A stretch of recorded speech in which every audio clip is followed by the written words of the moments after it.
সুপ্রভাত বন্ধুরা। আজ 6 এপ্রিল সোমবার। শুরু করছি চিন্তনের মুখ্য বার্তা। আজকের মুখ্য বার্তার বিশেষ বিশেষ বিভাগগুলি: আন্তর্জাতিক সংবাদ, দেশের সংবাদ, রাজ্যের সংবাদ এবং খেলার সংবাদ। আন্তর্জাতিক সংবাদ। ইরানকে 48 ঘন্টা সময়সীমা বেঁধে দিলেন মার্কিন প্রেসিডেন্ট ডোনাল্ড ট্রাম্প। মঙ্গলবারের মধ্যে হরমুজ প্রণালীর অবরোধ না তুললে ইরানকে নরকে পাঠানোর হুমকি দিয়েছেন তিনি। রবিবার সমাজ মাধ্যমে একটি পোস্ট করে এই হুমকি দেন মার্কিন প্রেসিডেন্ট। এই পোস্টে একাধিক আপত্তিকর এবং অশ্লীল শব্দ ব্যবহার করেছেন ট্রাম্প, যা নিয়ে বিতর্ক তৈরি হয়েছে। তার কিছুক্ষণ পর আরেকটি পোস্ট করে সময়ও নির্দিষ্ট করে দিয়েছেন মার্কিন প্রেসিডেন্ট।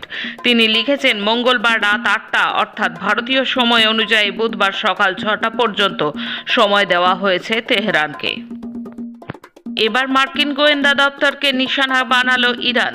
1 মিনিটের ব্যবধানে পরপর 2টি ড্রোন হামলায় কেঁপে উঠল সিআইএ দপ্তর।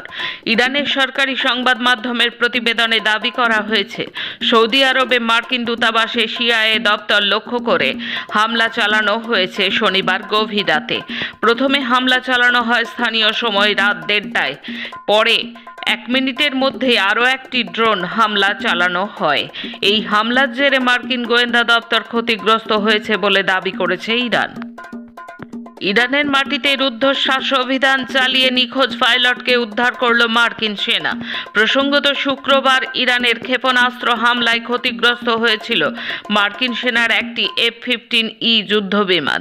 ইরানের মাটিতে ভেঙে পড়েছিল সেটি। বিমানের এক পাইলটকে উদ্ধার করতে পারলেও ওই বিমানেরই অন্য পাইলটের কোনো খোঁজ মিলছিল না। তারপর থেকেই পাইলটকে উদ্ধার করতে মরিয়া হয়ে উঠেছিল আমেরিকা। সেই ঘটনার 48 ঘন্টা মধ্যে পাইলটকে উদ্ধার করে নিয়ে গেল মার্কিন সেনা।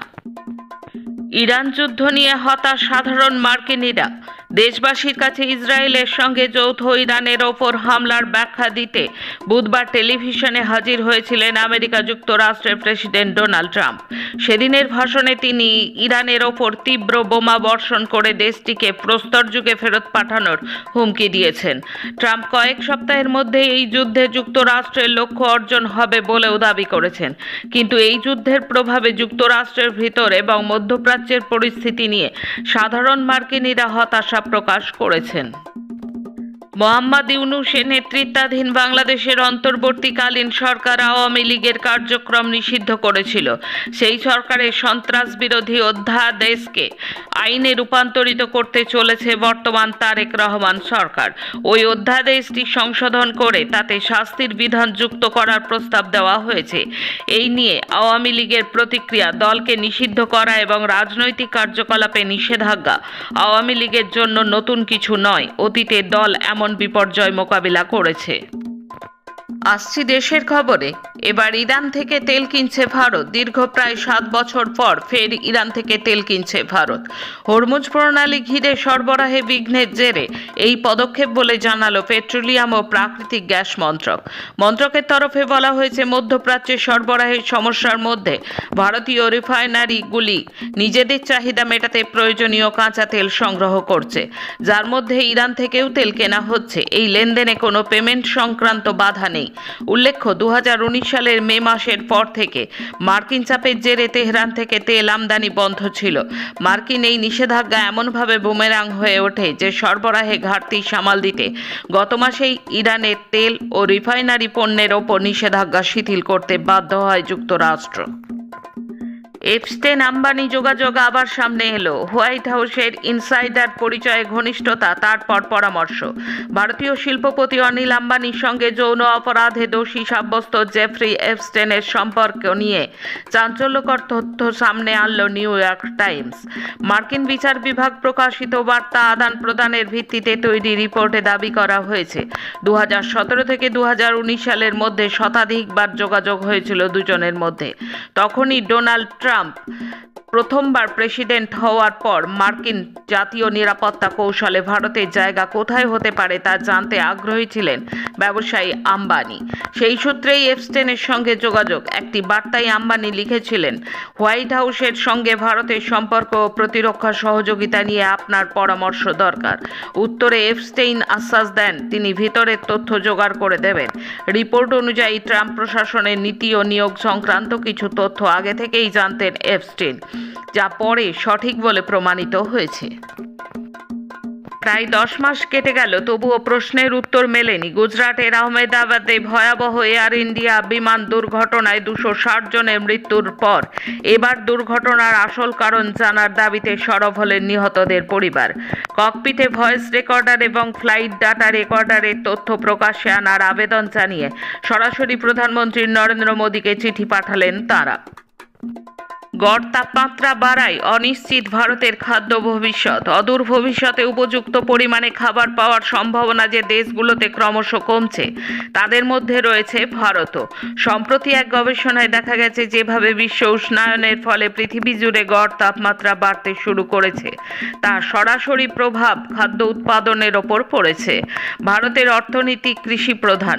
দেশে 140 কোটি জনসংখ্যার বিপুল চাপ, যে কারণে ভারতের দুশ্চিন্তা অন্য বহু দেশের তুলনায় অনেকটাই বেশি। কেরালা ত্রিচুর জেলায় বিধানসভা ভোটের আগে বিজেপির বিরুদ্ধে নানা ধরনের সামগ্রী সরঞ্জাম বিলির অভিযোগকে ঘিরে তীব্র উত্তেজনা ছড়িয়েছে। রবিবার একটি বিধানসভা কেন্দ্রে বিজেপি, ইউডিএফ এবং এলডিএফ কর্মীদের মধ্যে এই ঘটনাকে কেন্দ্র করে ব্যাপক সংঘর্ষের খবর পাওয়া গেছে।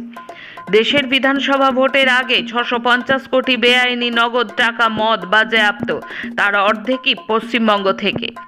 টানা বৃষ্টিতে বিপর্যয় সিকিমে। রাস্তার বিভিন্ন জায়গায় নেমেছে ধস, আটকে রয়েছেন কয়েকশো পর্যটক। হিমাচলে বাস খাদে পড়ে মৃত 4 পর্যটক। এখন রাজ্যের খবর। নির্বাচনের সময় একাধিক কেন্দ্রের জন্য সিপিআইএমের প্রচারে বেরিয়েছে থিম সং। বিকল্পের কথা সহজে পৌঁছে দিতে বাড়তি গুরুত্ব দেওয়া হচ্ছে।